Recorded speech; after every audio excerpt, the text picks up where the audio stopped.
Remember the bands that owned your playlist for one summer and then disappeared? Tonight we're digging up the 2000s acts that flashed bright and vanished without a trace. Groups that had radio hits, magazine covers, and sold-out gigs. Then silence. We'll chase the real reasons behind the fade. Label chaos, sudden breakups, health scares, and the brutal hype cycle that eats its young. You'll hear the songs you forgot you loved, and the stories you never heard. If you lived through the indie rush, the garage revival, the post-punk comeback, this is your time capsule. If you didn't, you're about to discover 15 bands worth adding to your playlist today. How many of these names can you still hum before we hit number 1? Drop your guess in the comments, then keep score as we go. And if you love deep music history, subscribe to Rock Lore and ring the bell so you never miss our next countdown. All right, let's bring them back. This is 15 forgotten 2000s bands that vanished without a trace.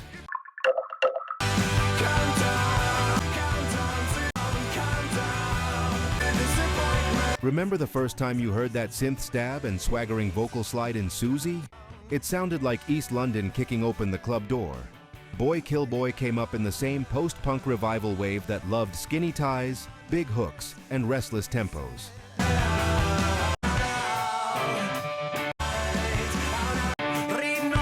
They weren't trying to reinvent the wheel. They were trying to make it spin faster. The band hit hard because they understood momentum. The verses sprint, the chorus lifts, the bass doesn't wander, it drives.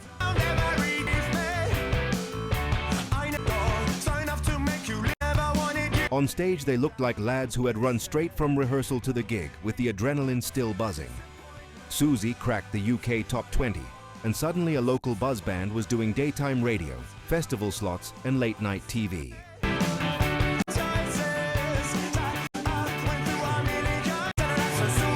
But the 2000s hype cycle was a meat grinder.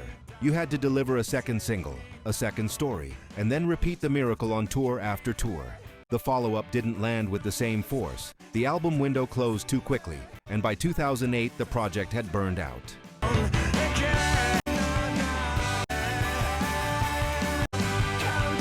There were reunion rumblings years later, but nothing that truly rewired the legacy. Boy Killboy captured the sound of neon-lit weekends and instant chemistry. They didn't change the culture, they bottled a feeling, and that's why Susie still jolts the room. Hey, Rock Lore community. Before we continue, let's have a real talk for a second, bro. You know, this isn't just a channel to us. And I hope it's not just a place you come to watch a video and then forget about it. This is a community. It's a place where we get to dig up the secrets of rock and roll, share our favorite riffs, and celebrate the artists who maybe didn't get the love they deserved. Right now, only about 1% of our viewers are subscribed. We can change that together and grow this community. All you have to do is hit that subscribe button with the notification bell on. When you do, you're not just helping a channel grow, you're becoming a member of the Rock Lore family. You're signaling to us and to YouTube that these stories matter, that this music is worth preserving, and that this community is a place you want to be. Subscribing is your way of making sure you're always in the loop. It means you'll be the first to know when we unearth a forgotten legend, drop a new countdown, or dive into a piece of rock history you've never heard before. So if you're a true fan of the lore, if you get that same feeling of discovery that I do, then come join us. It takes 1 second to be a part of something bigger.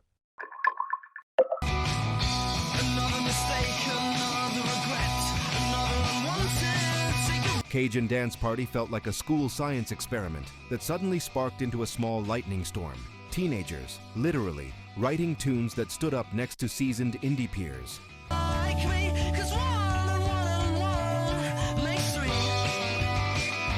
The guitars chimed like someone left a window open and let spring blow through the studio, while the rhythm section kept everything crisp and alert. Press attention came quickly, too quickly. Their debut album arrived with that intoxicating promise. What if youthful energy is the point? But the same freshness that made them special also made them fragile. Better luck next time. The next stunt. Exams, life choices, and the reality of turning a school band dream into a career collided. By 2009, the project went quiet. Not with a loud breakup, just a fade out.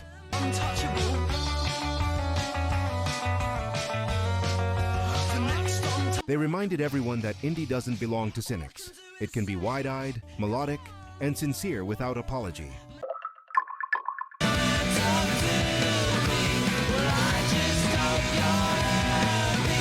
If Boy Killboy and Cinjun Dance Party were sprinting, the Cooper Temple Claws were sprawling. They stitched heavy guitars to electronics, sampling, and cinematic dynamics, 6 players building cathedrals of sound in Reading rehearsal rooms.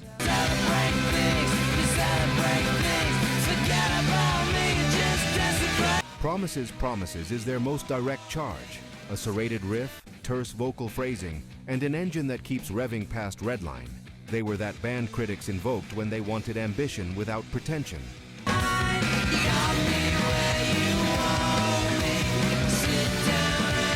But ambition costs.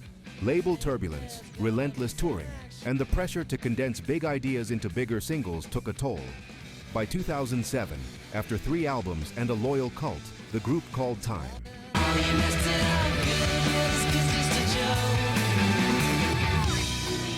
They expanded the lane for UK alt-rock to be both muscular and experimental. You can hear their fingerprints on later bands who aren't afraid to put drum loops next to detuned amps.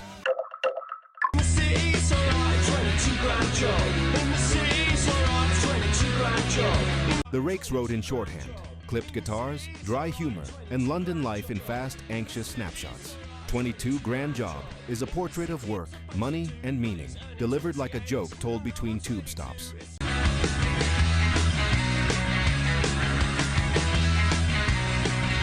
The chorus is practically an office chant, except it's too catchy and too honest to stay inside HR guidelines. They arrived right when post-punk minimalism felt modern again. Functional bass lines, talk-sing vocals, and songs that ended just before you expected. You said less to me all week. Got to go, I'm in early. That's alright, that's alright. Their gigs were tight, human, and sweaty. No extra garnish, just content. But the same intensity that made the music punchy made the lifestyle hard to sustain. In 2009, mid-stride, they pulled the plug, citing the strain of touring and the desire to move on.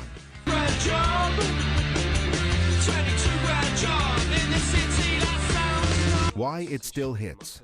Because the economic anxieties of 2004 sound suspiciously like the anxieties of right now. The Rakes didn't over-philosophize. They filed a sharp report from the front line. Question: what's your favorite under 2-minute song from the 2000s? Does brevity make the message land harder?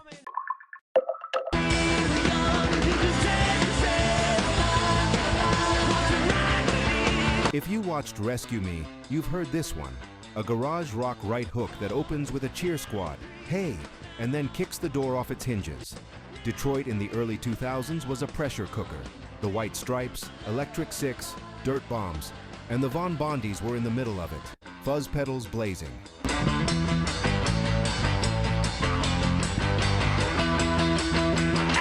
Come On, Come On works because it's communal. The chorus is all elbows up energy. The guitars rasp and grind. The drums keep it bar fight simple. They had the song, the moment, the scene. They also had very public drama that threatened to eclipse the music.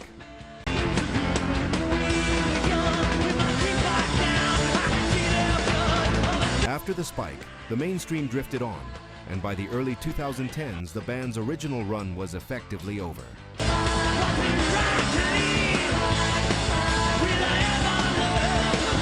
That call and response vocal stack in the chorus, proof that garage rock can be both raw and arranged. There's craft inside the chaos. Did Detroit's garage wave peak with a single band? Or was it the ecosystem that made all those records feel bigger?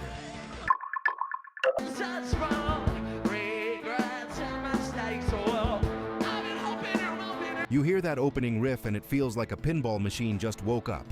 Bandages is frantic but precise. Every guitar stab, every drum fill lands like a little fireworks burst.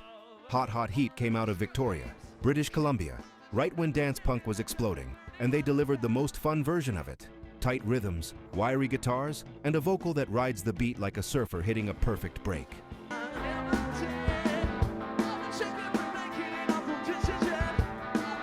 What made them special was balance. The song is manic, but the structure is classic pop. Verses that pull you in, a chorus that detonates, and a middle section that resets your ears before the final sprint. On stage, they treated energy like a currency and spent all of it.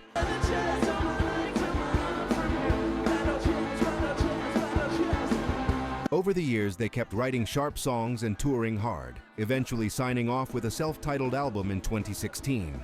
No drama, no meltdown, just a graceful exit after giving the 2000s one of its stickiest hooks.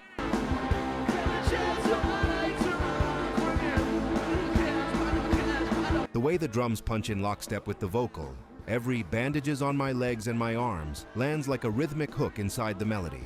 Question for you: when you think dance punk, do you hear Hot Hot Heat first? Or does your brain jump to Franz Ferdinand, The Rapture, or someone else?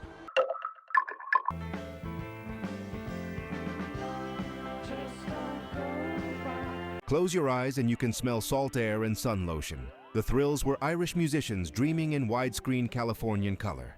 Big Sur is all bright strum, tambourine shimmer, and a melody that glides like a convertible making the coastal turns.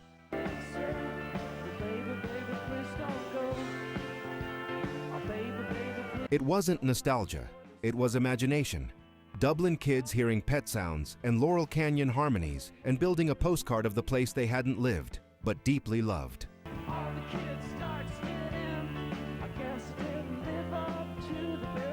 The charm is in the details. The bass sits warm and supportive, leaving tons of headroom for the vocal harmonies to sparkle.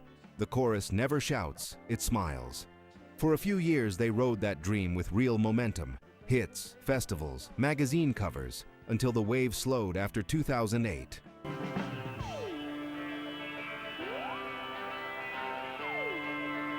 No dramatic crash, just the quiet end of a road trip you wish had lasted another summer. In an era of sarcasm, the Thrills were sincere. They gave you sun and melody without apology, and that sincerity has aged beautifully. The world is caving in. The Long Blondes made songs like Sharp Black Eyeliner, Clean Lines, Bold Attitude, Nothing Wasted. Once and Never Again is 3 minutes of post-punk glamour. A guitar line that flirts and snaps, bass and drums that walk with confidence, and Kate Jackson narrating like your coolest friend giving advice you should probably take. Other knives. Another week of school won't do you any good. They carried Sheffield's tradition of brains and bite. Think Pulp, think Arctic Monkeys, but added runway-ready style. Their secret weapon was economy. Every part is simple, but every part counts. Then life slammed the brakes. Guitarist and songwriter Dorian Cox suffered a stroke in 2008, and the band ended at their creative peak.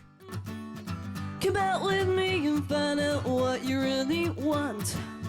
Come out. It wasn't a scene fade. It was a real-world tragedy that left fans with a too small catalog and a very large what if. Knives.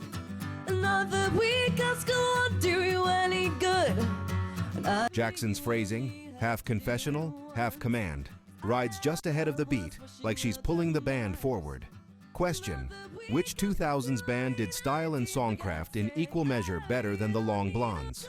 This video is sponsored by the Lore Store on Amazon, your one-stop shop for music lovers across reggae, rock, pop, and hip-hop.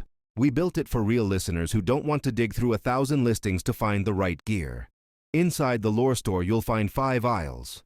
VIP, top, battle-tested essentials. Headphones, turntables, speakers, gig-safe earplugs, smart speakers. Reggae vibe, roots and lovers. Rock made easy, automatic decks, warm bookshelf speakers, vinyl care. Rock lore, classic rock must-haves, open back cans, simple amps, living room concert vibes.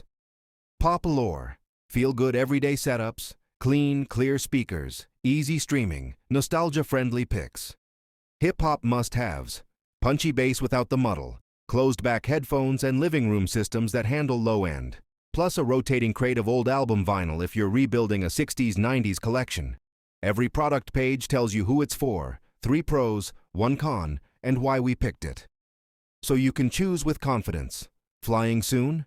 Check. VIP for noise canceling that tames plane roar. Mostly listening at home? Try open-back headphones that let live albums breathe. Want instant gratification vinyl? Our fully automatic turntable is 1 button from silence to music. and the record cleaning kit knocks down crackle so the bass tightens up. Headed to shows? Grab high-fidelity earplugs, hands-free at home. Our smart speaker picks let you say, play 70s reggae or classic pop, and you're there. Deal alert! If you use the link in the description, you'll land on our curated picks with current best available Amazon pricing and active discounts where applicable. Prices change, so buy now to lock in today's deal. Tap the link in the description, pick your aisle, grab a favorite, and tell me which category you want me to build next. The Lore Store. Listen better, with gear that gets out of the way and lets the music live.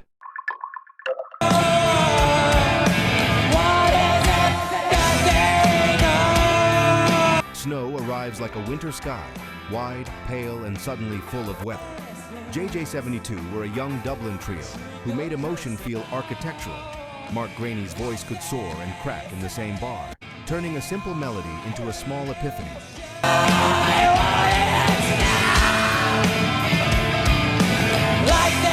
The guitars are not big walls, they're arches, leaving space for the vocal to echo around the edges. They hinted at something huge, a third album breakthrough, maybe a pivot into darker art rock. Instead, after 2 records of promise and a run of strong singles, the momentum cooled.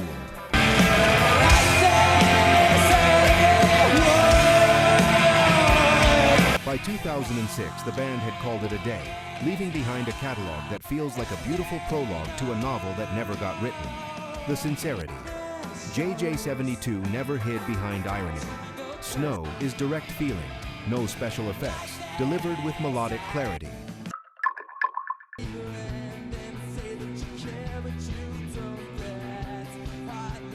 The Stills lived in the dim light between Last Call and First Train, Montreal romantics with a slow-motion pulse. Still in Love Song is the sound of 3 a.m. streets, chiming guitar figures, drums that refuse to rush, and a vocal that carries its heartbreak like it's been doing so for years.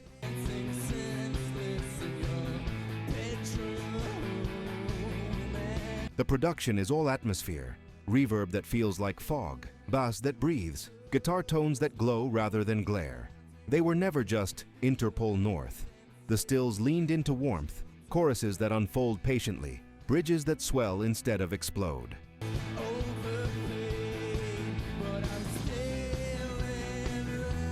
Across 3 albums they evolved, then closed the chapter in 2011 without spectacle. What remains is a song that many people know in their bones, even if they've forgotten where they first heard it. College radio, a friend's burned CD, a late-night bar.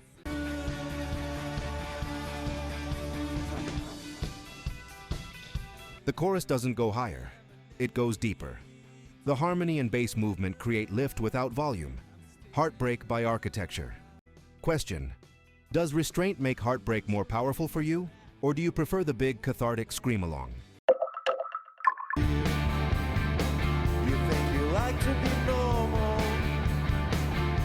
Close your eyes and you can see it. A stage washed in warm lights, a frontman in a caftan leading a choir of guitars. Sister Surround doesn't start so much as lift, a motoric pulse pushing psych rock melodies toward the ceiling.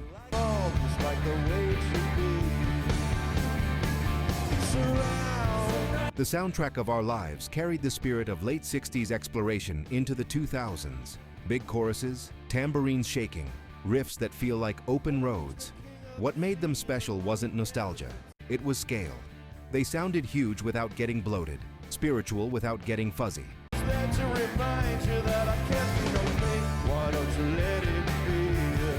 Ebbet Lundberg's voice had preacher's conviction, never shouting, just filling the room like a warm tide. They drew a true global cult. Critics loved them, fellow musicians name-checked them, and anyone who saw them live left with a convert's grin.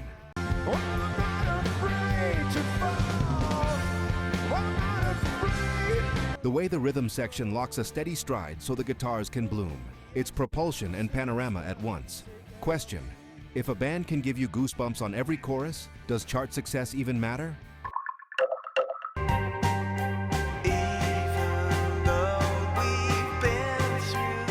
From the first guitar shimmer, you hear it.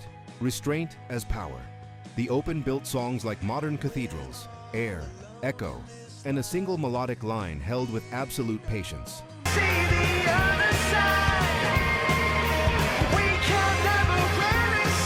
We We Can Never Say Goodbye carries that talk DNA, a devotion to space, to breathe, to notes that mean more because there are fewer of them. The drums are soft but certain. The bass moves like a shadow. The vocal sits lightly on top, almost afraid to disturb the still water. I'll change if you wait for me. Their promise was enormous. They sounded like a band ready to grow older in public, to take the long road toward something timeless. Then, just as the pieces aligned, it ended in 2006. No scandal, no tantrum, just a door closing on a room full of beautiful ideas. Through so much, curtains coming down. The title felt like a wink at fate. In a decade that loved speed, the Open offered patience. They proved that tension can be louder than noise.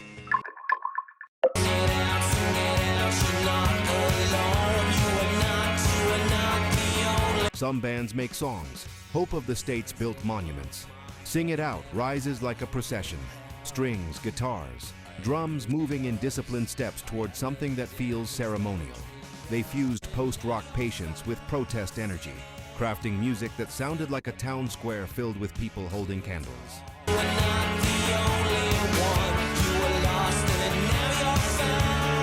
And yet the human heart is always at the center. A lead vocal that strains without breaking, lyrics that don't preach but plead. Their story is etched with grief and grit. After the loss of guitarist Jimmy Lawrence, they kept going, trying to turn pain into purpose.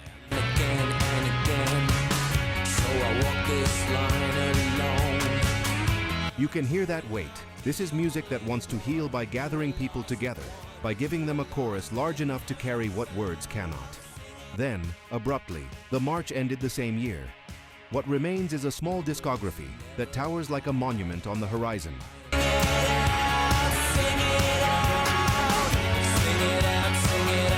Listen for the way the strings don't decorate. They argue with the guitars, like a second conscience in the song. Question: do you prefer rock that comforts, or rock that challenges you to stand taller?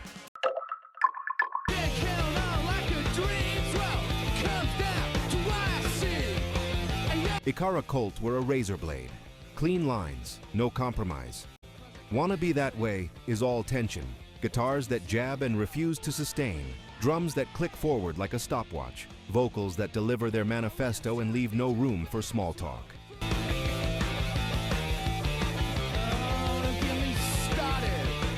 They famously promised not to overstay their welcome, and they didn't. 2 fierce albums, then a quick, principled exit in early 2005. What makes their work endure is focus. No solos, no fluff, no pleading for your approval.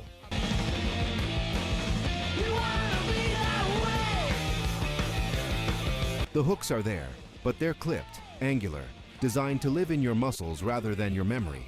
You don't hum Icarus Cult, you move to them. In a decade when many bands chased the big tent, Icarus Cult built a perfect small room and set it on fire.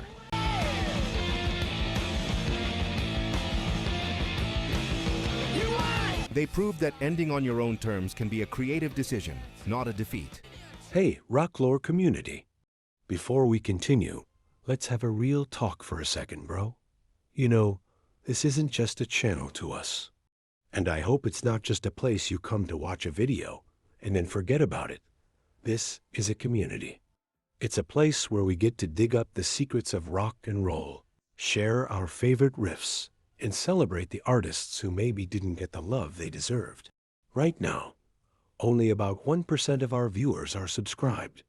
We can change that together and grow this community. All you have to do is hit that subscribe button with the notification bell on. When you do, you're not just helping a channel grow, you're becoming a member of the Rocklore family. You're signaling to us and to YouTube that these stories matter, that this music is worth preserving, and that this community is a place you want to be. Subscribing is your way of making sure you're always in the loop. It means you'll be the first to know when we unearth a forgotten legend, drop a new countdown, or dive into a piece of rock history you've never heard before. So if you're a true fan of the lore, if you get that same feeling of discovery that I do, then come join us. It takes 1 second to be a part of something bigger.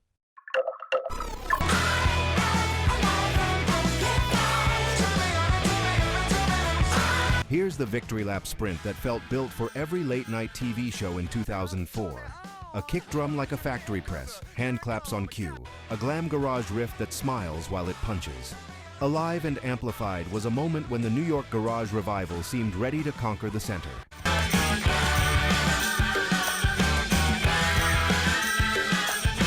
The wave rolled onto other names while this band, who sounded like they should be on every festival main stage, slipped out of the spotlight by the late 2000s. But the song remains the evidence, a 3-minute advertisement for rock and roll itself. Greasy, joyous, and impossible to sit still through.